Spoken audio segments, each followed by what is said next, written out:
Hey! How to remove a background that is not a green screen. It's quite easy. Magic Mask. And today I'll teach you how to use it.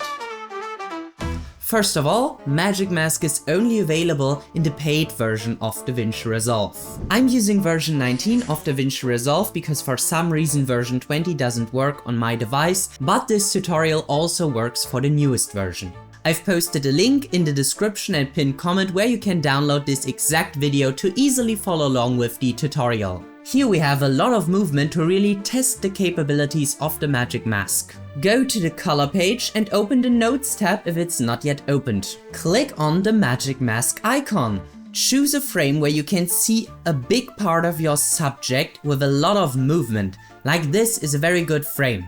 In version 19 you draw a line across your subject. Toggle on the mask selection to see what you have selected. Put the quality to better. Under her arm there's a part which shouldn't be selected. Zoom in and press the minus tool and draw another new line. There we see the part was cut out. Now track your footage forwards and backwards. And if it still doesn't look as you wanted to, decrease or increase the refine range until you're happy.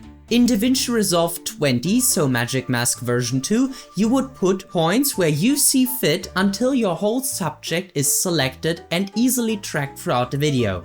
Right-click in the Notes section, add alpha output and connect the blue dot from your node to the blue output. This will remove the background from your video. And now we have a perfectly selected subject. Alternatively, select your clip and go to the Fusion page. Press Shift Space on the beginning node and look for Magic Mask. Press Enter. Same process. Draw a line or points across your subject to select it. Remove any unwanted parts with the minus tool. Put the mode to better and track backwards and forwards. This process will take longer, though I found that it is usually a bit more accurate than in the color page.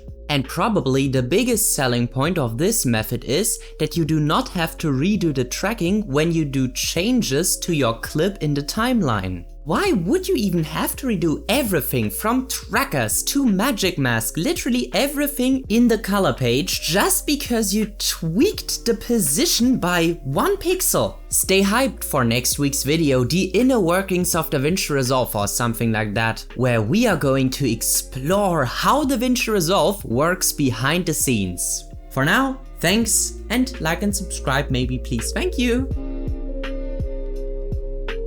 Maybe please, thank you.